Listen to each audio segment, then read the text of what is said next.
చూస్తే రామన్నపేటలో కాంగ్రెస్ పార్టీ భారీ ర్యాలీ నిర్వహించింది. రైస్ మిల్ చౌరస్తా నుంచి ప్రభుత్వ జూనియర్ కాలేజీ వరకు ర్యాలీ కొనసాగింది. కాంగ్రెస్ పార్టీ గెలుపు కోసం చామల కిరణ్ కుమార్ రెడ్డికి భారీ మెజార్టీ అందించడమే లక్ష్యంగా ఎండను సైతం లెక్క చేయని ప్రజలు, కార్యకర్తలు సుమారుగా 10,000 మంది ఈ ర్యాలీలో పాల్గొన్నారు.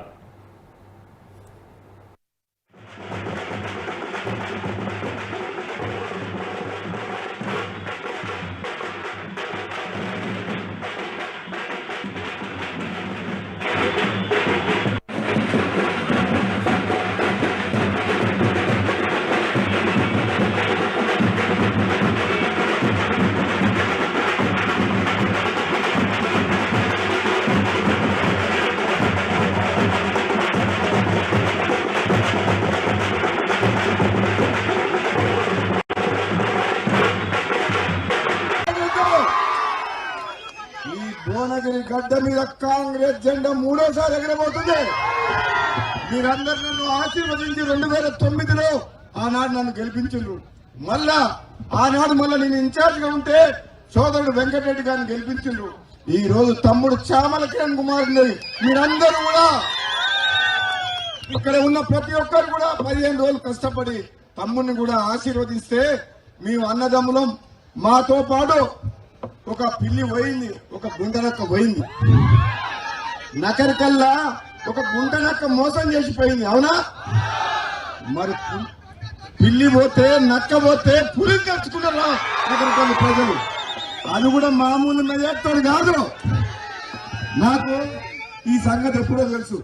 ఈ సంగతి 2018లో నేను ఎమ్మెల్యేగా గెలిచిన తర్వాత శ్రీమతులింగ ఇక్కడ ఉన్న కార్యకర్తలు సొంత పైసలు పెట్టుకొని రామన్నపేటలో నాకు చెప్పి చాలా మంది సొంత పైసలతో కష్టంతో గెలిపిస్తే 2018 ఎవరికైనా చెప్పిపోయిందా? అయిపోయిందిరా ఈ పొట్టని పని అప్పుడే అనుకున్నా. అయిపోయింది అనుకున్నా. చెప్పకుండా చెయ్యకుండా పైసలు మాట్లాడుకొని కేసీఆర్ తోటి అన్నం పెట్టే తల్లికి సున్నం పెట్టినట్టు మోసం చేసిపోయింది. ఇవన్నీ కూడా మన రేవంత్ రెడ్డి గారు భువనగిరికి వచ్చినాడు చెప్పిండు. ఏమని?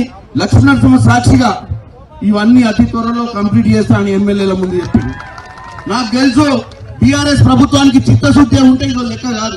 1,50,000 కోట్లు కాళేశ్వరం మీద పెట్టి ఆగం చేసే పైసలల్లా ఒక 5,000, 10,000 కోట్లు ఖర్చు పెడితే 500 కోట్లు ఖర్చు పెట్టుకుంటే ఇవాళ మీ అందరి పొలాలు సక్సెస్ కావాలని ఏంటి మనకి ఇబ్బందులు ఉండేవి.